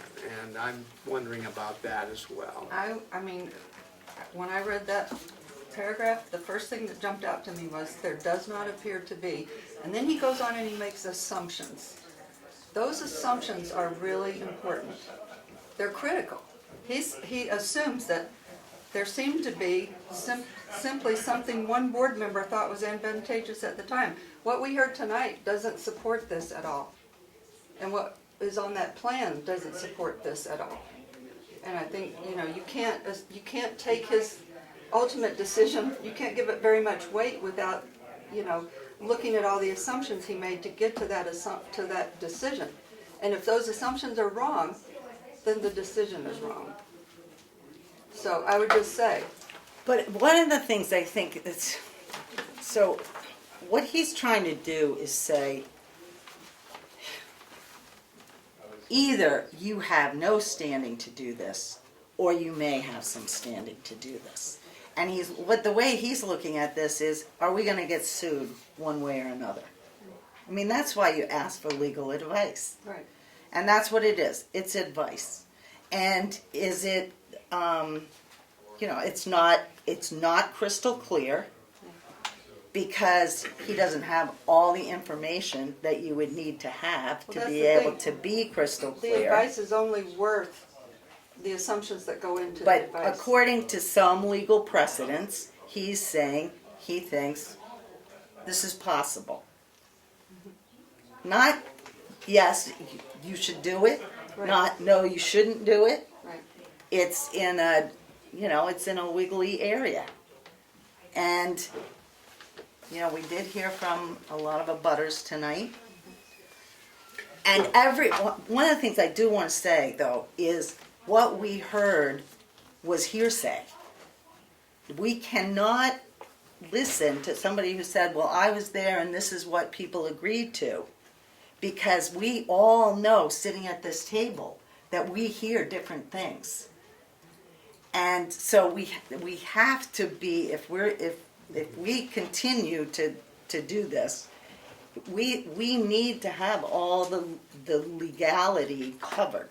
We can't just assume, Well, 5 people were there and they agreed to this and we, No, absolutely. Well, the thing that's not. The thing about it being hearsay is, hearsay is offered to prove the truth of something. And what we have here is a plan that already shows the truth of something. That's right. So that's a big issue. Mhm. We also heard a lot of different things. Yes, they could subdivide if they used a different route to get there. I mean, it's a little tricky. This is tricky. And, there is a It's part. not clear cut at all. It seems though, that the route to this possible subdivision is secondary. It's the Right. first thing is, would we subdivide it or not? Right. That's the first, and then what happens after that would Right. be discussed later. if we would allow a That's what I'm subdivision. getting at. Right, because we don't, Yeah. again, we don't want Yeah. these folks to That's leave right. here and then having to, flip So- the coin as to whether or not you proceed with something that's gonna cost. So money. there is. Not that we can't, you can do it, whatever you I want. mean, what I'm gathering, there's not a lot of case law Right. that Right. supports That's exactly this right. one way or the other. There's a lot of judgment involved in this. And because there's a lot of judgment involved in this, the final point of the attorney's letter was the value of a butter input. And that's where the judgment probably should come from more than anything else. So, Well, it seems to me the only person that had a problem with the subdivision was not an abutter. Mr. Moyer himself was the only person that had a problem with the subdivision itself, and he is not an abutter. His mother donated that property to Laconia Trust. That wasn't what it sounded like. so, No, I mean, No, I think. that's the truth, though. He's telling the truth. That's Well, what I'm he's saying. I don't want to stir the pot. I knew he got the letter because Laconia Trust said, "Hey, the property your mother donated to us is abutting a Yeah, I mean, I get possible that. subdivision." So I know that he had a strong opinion on it. I value his opinion, but I also know that Well, he had. I think that there was more opposition. There was a general feeling from people that the configuration of the Tall Pines development was meant to be the way it was when they bought the property, and that further subdivisions was something they were not gonna be expecting. That's, I did hear that fairly loudly and clearly. Not Based only, on not his only deed. were they not gonna be expecting it, they have a document that's of record at the courthouse that says this ain't gonna happen. And it, ultimately, it was in the minutes. When the subdivision was approved, it was approved based on that premise. Right, and my understanding is that as a planning board decision, and any decision you made can be overturned by you. But that's not the point. Based on his deed, I could go in there tomorrow and pave that from Tall Pines to Washington Hill, which none of them want, and I don't want to either. But there's no restriction on that portion of it. Well, we need to see And the then I could put a documentation. house on there anyway, like you said, because he's allowed to have 2 dwellings, and then at that point, there's just no property line. It's the same thing. But that's not anything. You're achieving the same. I can't do it We- because no, of mortgage but we're not, versus, but but it's you're not- achieving the same thing without adding a property line. Then There's ma- no restriction to doing any of that. I just can't add a property line, which again, I know you're legally bound by whatever Yeah. advice you get, but Well, but we can't, I would sit here and say, go build, again, like all things being equal, and it's not my money, but go build your house there. And I think you probably do. I think the easement language probably will support that you can put your driveway in there. I can't get a mortgage on it. Right. So that's I Without a property I line. understand that, but it's I don't know. And, I think it's a you're tough step. entitled to this now. You gotta submit a 91A request, cause this is public information. That's right. Yes, it is. So you're entitled, I think that you should request a copy of this. Yeah, and There it is. I guess I don't have to. I don't know how this is submitted as a public record, but it's as part of Yeah, our yeah, meeting. that's right. We can just We submit can- this as a I think public it's- record. That's Yeah. right. If you're not going to, I am. Yeah, no, that's right. There it That's- is, It's not, it's not a secret. not a secret. And I think it's And it's- You know what, and I it's think not- that- It's not a decision. it's not a decision. No, I- Yes, So please it's- understand that it's the advisory. email is titled, "Looking for advice Absolutely. on a planning board application." And I'm not here to disrupt any of the abutters. And I want everybody to know that. We just, Yep. essentially, we want to be part of the Tamworth community. We're coming to Tamworth because of the school district, because of the rec department, which I know there's some things going on there, but that's a whole different issue. But we're coming here because we like the community, because we like the people, the abutters. We're not here to disrupt any of that. But based on what I've seen, I don't think there's any legal premise that says we can't do it because it was a planning board decision. You have the right to overturn any planning board decision at any point. All right. Well, we're gonna I take all that into consideration. And what do we need to And move so- forward? So, considering that we're not, I don't. Yeah, I'm not sure I how don't to agree best with your proceed, I'll be honest with take on that, but That's I'm fine. not a lawyer. at some point, the planning board does need to make a decision. And my question is, when? When do we make Well, this I decision? mean, truthfully, we make our decision when they come before us with a subdivision application. But I mean, how much can we give our sort of just our? So having experience being on that side of the board, coming and asking, not necessarily here, but in other places, what's the board's take on things? Right. Here, we're coming in That's with right. something doesn't clearly meet all the regulations. And so we're either gonna be requesting waivers, or it's gonna be something where there's gonna be a board interpretation, not just meets all the regs, good to go. And so what I hope to find, being on that side, is do I get the feeling that this is a worthwhile avenue?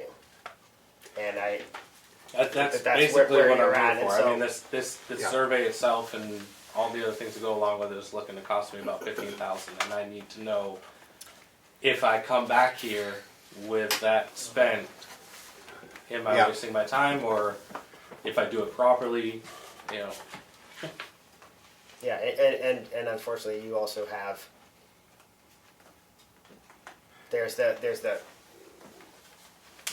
would the board change, modify the previous decision? And then also, you're building a road, or you got the whole road frontage thing. So there are other things, but the biggest thing is, what's Well, the board? it's a bit of a catch-22, because when, with the application before us tonight, we're not making decisions. The only opportunity to make a decision is after they've presented a full application. Can we? But we can do a straw poll. Somewhere along the line, we have to I'm happy split. to be involved in a straw poll. What? I mean, because that's what they want to know, is there, if everybody on this board says, there's just there are too many problems with this, it just wouldn't work, then they know. If half the people say, well, I'd consider it, another half say, no, I wouldn't, then you kind of know, all right, this is really iffy. So when do we do that straw poll? I think we do it pretty soon. Yeah, again, even though, like, with the understanding that it's not binding. Correct. I mean, I'm happy to go first with my. You go first, Ian. Why not? Why Jump not? right up. I'm. What's your straw say? My straw says that I'm not inclined to overturn and I don't even think it's overturning a decision. I think, to me, that plan was approved for that restriction. That's, in essence, it's a negative easement on that property, and I don't think it's in whether or not we legally have the authority to. I don't think that's anything it'd be a hard sell for me to do that, because I think it's just it opens up a door to a whole lot of other problems for other things. Because I do think, to me, it's a restriction on the plan, it's a restriction on the deed. So it is a deed restriction, and so I don't agree with the Okay, statement. who wants to be next? I feel the same way. I'm gonna say I feel the same way. I feel that if there's no documentation for why the restriction was put on the subdivision by the planning board, that I am comfortable to make a new decision on it. Well, let's not say comfortable, but I would. But I would need to know that there was nothing in any of the neighbors' deeds or anything like that, nothing that could be found. You're considering that the plan itself is not documentation? It doesn't have any reason, Okay. so. I would strongly disagree with that. We're having a straw poll. Yeah, we're having a straw poll. Your opinion, that's Well, Eric's opinion. I will tell think you. That's, I agree totally with Eric, but my opinion, because my term's up, this is my last, so I will not see the conclusion of this. But if I was to give any advice, and I would ask you, my advice to you would be, seek legal counsel. That would be my next step for you. That's what I would do in your case. And then let them advise you where to go. and that's what. And I, Pat, you go. Okay. I'll go last. so you're gonna go last, but then Okay, and then you have to talk to, just because you're president means nothing. No, he's not going to. Yes, well. Because he's I'm supposed to a be non-voter, on. but My that's- concern is if I were one of the people that said, oh, what a great area, I think I'll buy some land here and build a house. And I was told that it's gonna be not much traffic, it's very simple and whatever. I think I would be upset if what I had been assured would not happen is now happening. But on the other hand, I feel really bad for the people, the couple that would like to be near their family. And I don't blame you a bit. I just wish that it was an easier way for you to be there than this. So have your father move. Anyway, but because of that part of it, I like the idea of checking with your own lawyer. I also like the idea of us doing the straw poll, because I think it gives you a sense of what you can say to the lawyer. And because of my feeling about those 12 other lots that are there, I feel that we shouldn't, I wouldn't feel right if I didn't know you at all, and I don't, but I mean, that's influenced me a bit because I feel bad, but I think I'd have to say that I would not right now allow a subdivision. Okay, why don't you make a Okay. comment? So part of the planning board's responsibility is to think holistically and think about the town as a whole. And the other part is legal. And I think sometimes we are very willing to cut off our nose to spite our faces. And that times change. And we need young people in this town.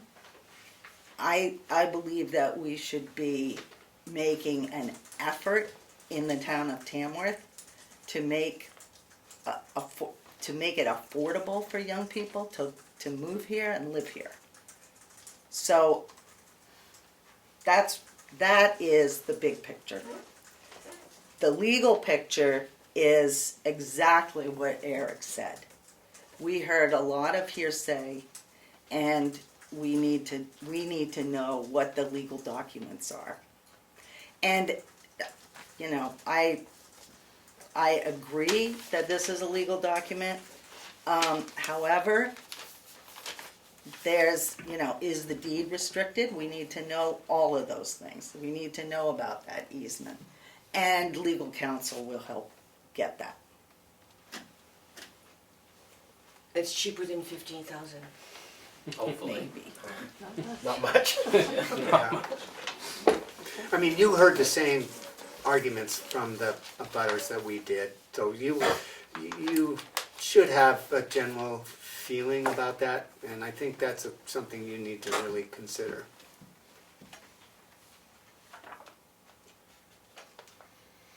Again, all, you know, I mean, we wish all other you, we things wish being you equal, luck and all this would be, I this mean, would have been a but easy, you know, in and out, you know, 5 acre lot, good, no problem, you got the access, it's great. But unfortunately, it's just not that, it's just not that simple, however anybody feels on it. Yeah, that's okay, I think that's the best we can do for you Appreciate it. tonight. Thank you very much for your All time. right, you're welcome. And we'll take a lot Yep. under consideration. All right, Thank appreciate you. it very much. Thanks for coming in. Thank you. And you should all consider joining the planning board. That's right. To move to Tampa Or first. becoming an alternate. I just want to say to you, Okay, just let me say this one thing, Sheldon. yeah, The thing that you'd be asking us to do is overrule something the planning board did, which I get we can do, and sometimes we should do. I don't think we can just say, we can just overrule anything we want to for any reason we want to. But I'm There not- should be some process. I'm not that's all I saying think. that at all. I'm saying exactly what Eric said. We need those deeds. We need somebody to do that if that's what they want to do. Seeking legal counsel makes sense. But I can tell you that there are these things and then there are deeds that look different all the time. And that's important to recognize. Yes, You know that. I do know, and that's why I say if a deed references the plan, meaning if it says lot 12 on this plan is just as valid as what's written in the deed sheet here. it's a recorded plan. It's so I think, boy, that's And also yikes. the I whole, think that's a big. the whole issue about hearsay is if this came before a court, hearsay is a specific legal thing. It just doesn't mean whatever somebody might have said out of your hearing. But here it's All- not No, that. all I'm saying is if this goes to court, any judge would listen to these folks and what they have to say relative to how this came about, because that would help them make their decision. Well, they would also have to look at why there was a boundary line adjustment, lot merger, that changed things already. If you take that to court, they're gonna be talking That about was that not as well. restricted, but that was not restricted. And it was- didn't change the law. The boundary line adjustment was not a restriction, and so that But that technically, happened. that's a subdivision. But that's exactly, that's It is a type of Technically, it subdivision, is. and you are But that- right about that. Well, so that, then, but we don't, we'd then be, let's overturn all these decisions. That's No, not, no. that's not, no, we just got, I mean, to me, the No. boundary line adjustment is nothing, unless the boundary line adjustment took lot 12 and put it into something else, and then they were subdividing that other lot.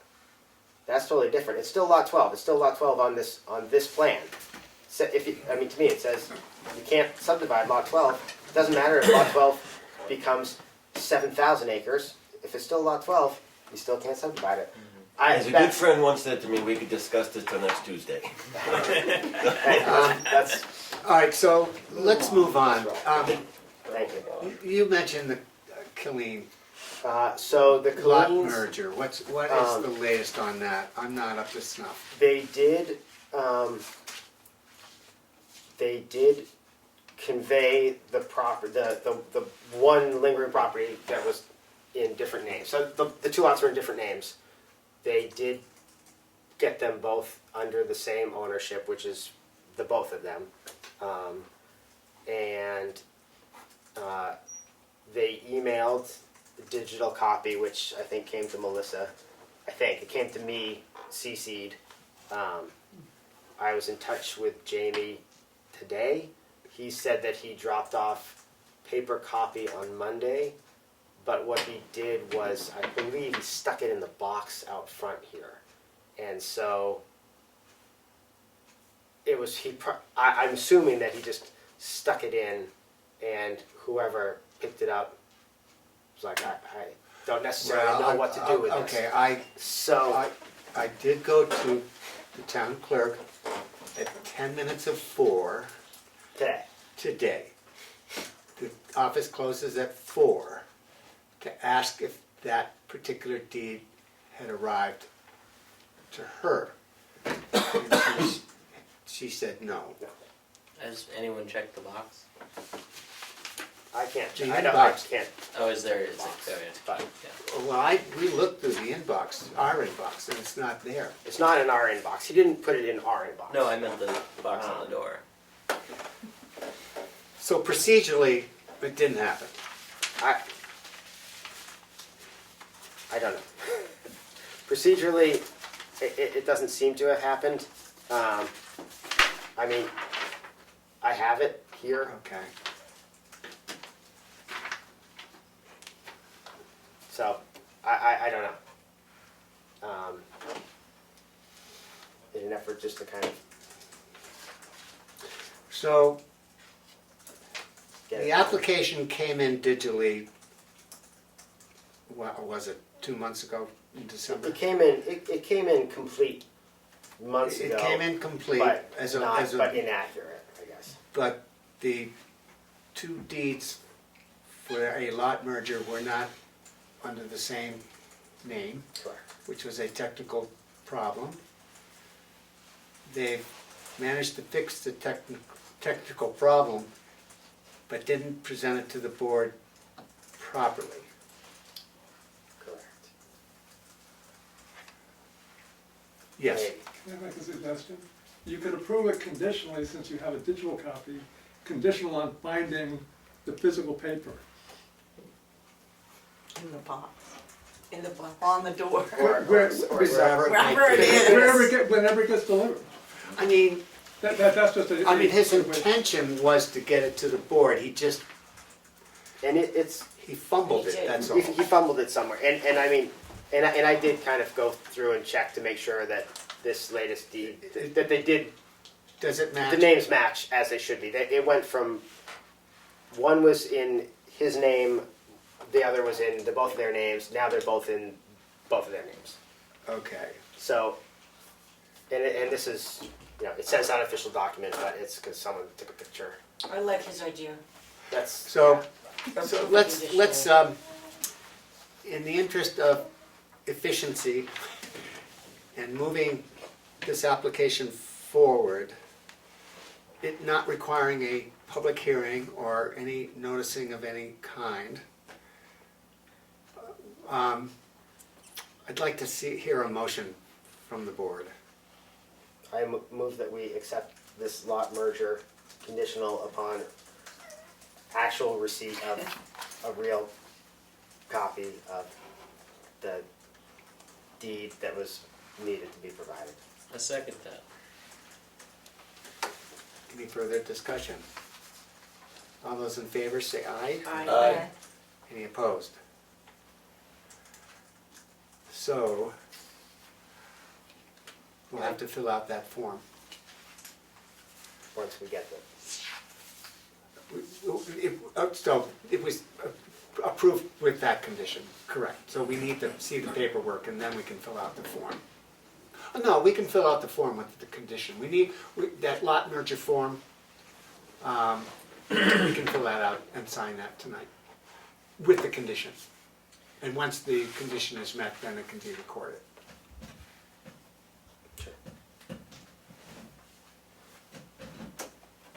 So, okay, I'm gonna go back to the agenda to see where we are.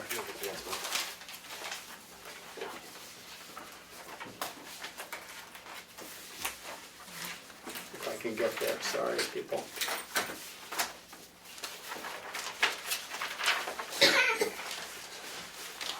Okay, I'll just say this about the, we're under new old business, PWSF ordinance update. All I can say is, it's a work in progress. Good. How's that sound? That's good. Great. That Well sounds done. great. Tick that right off. Clean lot merger, we're ahead of it. It's been approved with the condition. Schedule a groundwater protection ordinance discussion, and I meant to make that as a meeting with the Tamworth Conservation Commission. At some point, we need to get together with them. How would the board like to handle that? Can we see if we can go to their meeting on the Monday, first Monday?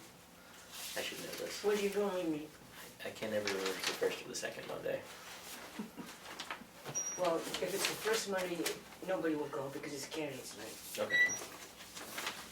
I have no idea.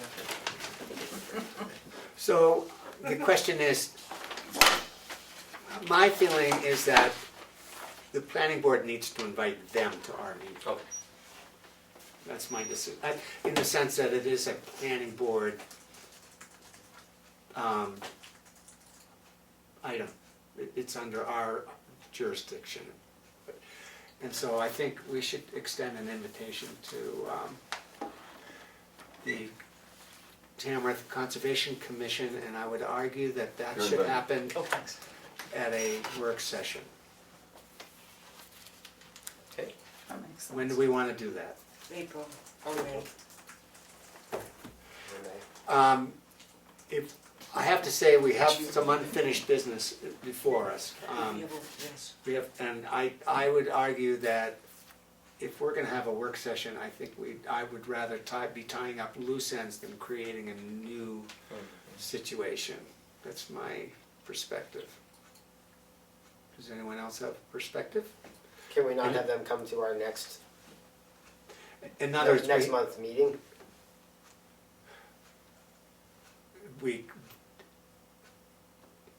Well, they could. I'm just, Assuming that we're not going to have. we always have items to work with. That's, Well, yes, Okay. but as far as things that we've kind of gone through tonight, yeah. Terosian subdivision will not be on Yeah, we Right. do, we agenda. do That's have fine. we do have a design review coming up. You'll also have we to do might have a your conceptual elections review. of your officers and whatnot, won't you? Yeah, Your next meeting? March is Okay, March, yeah. March, Let's there's not a do- lot going sure, on. yeah, thank you. I'm gonna make a suggestion that we postpone it until an April work session. Which, why don't we determine when that will be right now, so we can extend that invitation.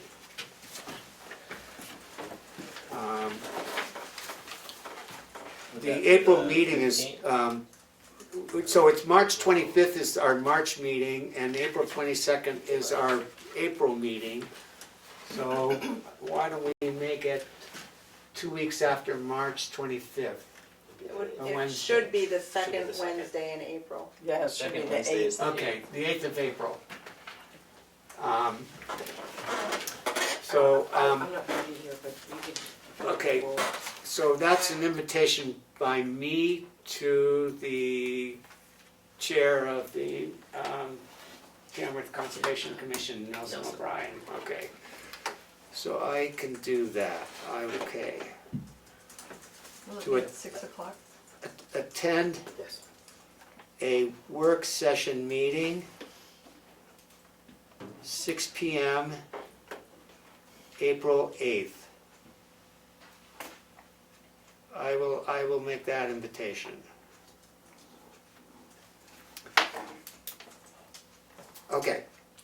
As far as the master plan implementation by department summary, I have nothing to report, and we will have nothing to report until the April meeting. okay. Because I'm gone for a big part of this month, and then I'm working straight out. So I can't meet in March. It might even be May, just so you know, because I'm out a lot of April plus wet paint going on. And I just- Okay. All right. I just feel like, before we get involved in a big other I hear project, you. that's I the hear you. project that is our next priority. I mean, we can chew gum, we're gonna be doing two things at once, the PWSF and the summary. And I think as long as we're progressing on both those fronts, I'm a happy person. Okay? All right. Any other items before the board? There's no March work session, correct? Right. Move to adjourn. Second. All those in favor, say aye. Aye. Any opposed? Good, good. It's been real. It's been fun. It's never boring. More fun.